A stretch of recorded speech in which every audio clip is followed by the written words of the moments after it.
Hey guys, if you're seeing this video, that's because you're a now new volunteer to CBG Kids, and we're so excited to have you a part of our team. My name is Maria. I'm Tina. And we're going to tell you a few pointers of how to get through our ministry with ease, because children's ministry, it's a fun place, but it's also super busy and there's a lot of things going on. So it's easiest if we just talk to you through this video. Absolutely. So first and foremost, again, welcome. We're so happy you guys decided to come work with us and volunteer with us at CBG Kids. So the first thing you want to do is you want to go ahead and download that Planning Center app. The app is going to look just like this. You can find it in your app store, and you're going to go ahead and you're going to download that. We're going to get you all signed up. Once you're signed up, we'll assign your schedule. So whatever time you decided to or said that you can volunteer for, we'll get you signed up. You're going to get an alert through the Planning Center app and in your email. So we just ask that you go ahead, either accept or deny it, just to let us know, that you are available. If you're not available, we'll have to just put some people in your place, no big deal. Also, if you are not available, the best thing you can do is either let Maria or myself know by text, hey, I'm not gonna be available this weekend, make sure we won't schedule you. There is also in the Planning Center app an area where you can do blackout dates. So if you know you're gonna be on vacation for a weekend, put that time in there. We'll know, hey, not available, we won't get you scheduled. So now that you're all scheduled and you're all ready for a weekend, what's going to happen is as soon as you want to come volunteer with us, you have to make sure you're at least 30 minutes before service. This is the best time to interact with children, early parents especially, because these parents do come early and you want to be prepared for your classroom.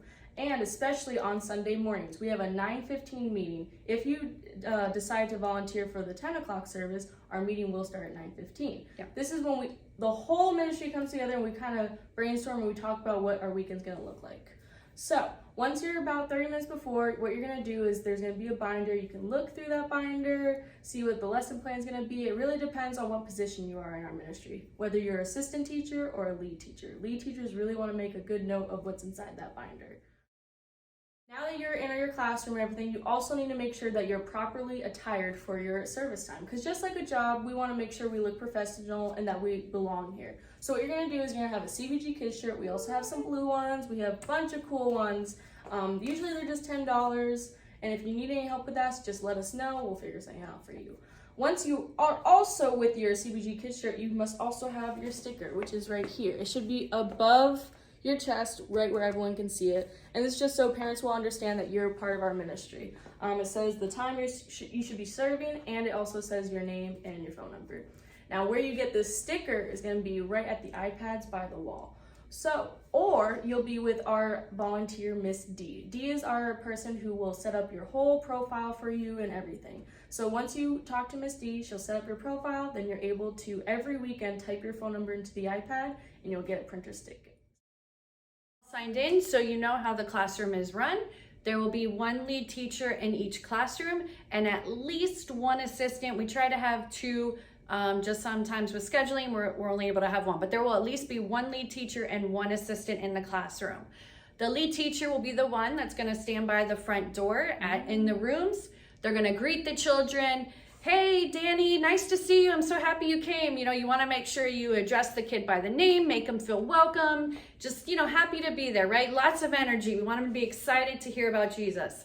The assistant teachers will be either in the classroom, playing with the children, coloring, helping them color, or if we have the doors opened up for the playground, the assistant teachers will be on the playground with them, playing around with the kids, making sure everything's safe.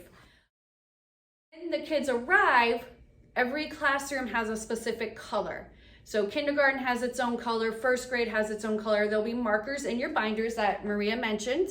So when the kids arrive, you want to just put a K for kindergarten or 1 for first grade with those colored markers that are assigned to you.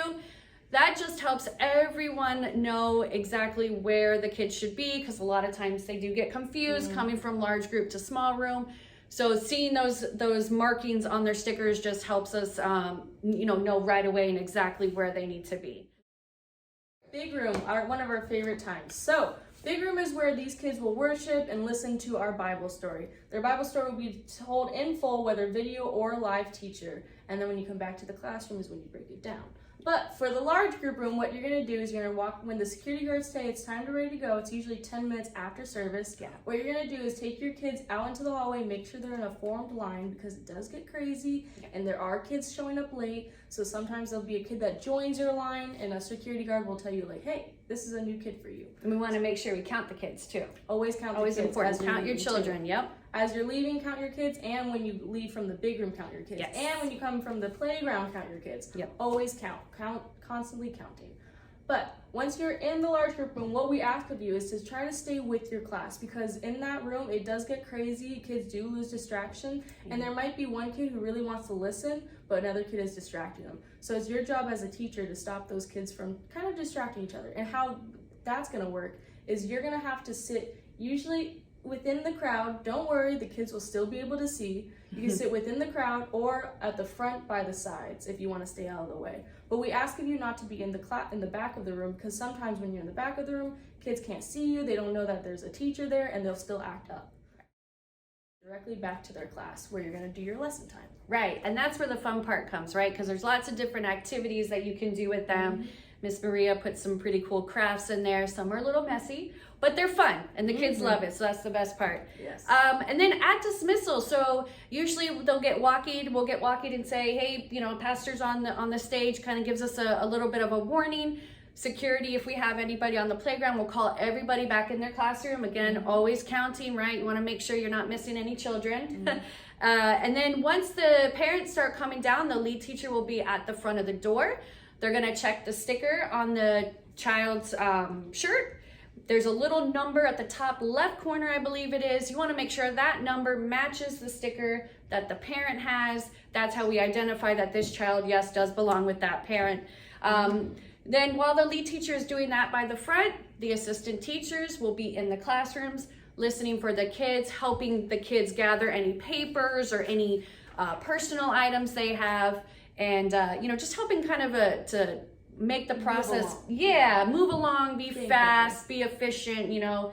And then Miss Maria is going to show you the final piece. So what this is whenever there's a lesson and there's an activity, we want to make sure the parents know what we're doing because sometimes our little kiddos, they forget, and that's completely okay. That's why we have these. This will be the bottom line that we give the kids each week, the memory verse of the month, and the story that we learned for today. And you want to make sure you give these to the parents, not the kids, because the kids will lose them and they do not care for this beautiful piece of paper, which is very, very important. It's 100% true. Speaking of, you know, letting kids know what's going on in the Bible stories, we want to also make sure that you are being fed as well. Absolutely. To feed these children, you need to be fed as well. And to do that, your best bet is to go to service. Yeah. So what we require of each volunteer is you serve one, then you attend one, which basically means you could attend a service before you serve, or you can attend a service after you serve. Yeah. Whichever works for you would be great. And if you're a student, on Wednesday nights there is WAVE. We do count that as a service time, but we are here on Wednesdays and we will make sure that you're attending WAVE. Yes, if we see you, we're going to put you over in the WAVE. So awesome. Thanks again, guys. I think we covered everything, I think that's it. And we're always here. If you have any questions, you'll have our phone numbers. You can text us, call us. We're always available. And, you know, definitely thank you so much again for volunteering, and we'll see you soon. Bye. Bye.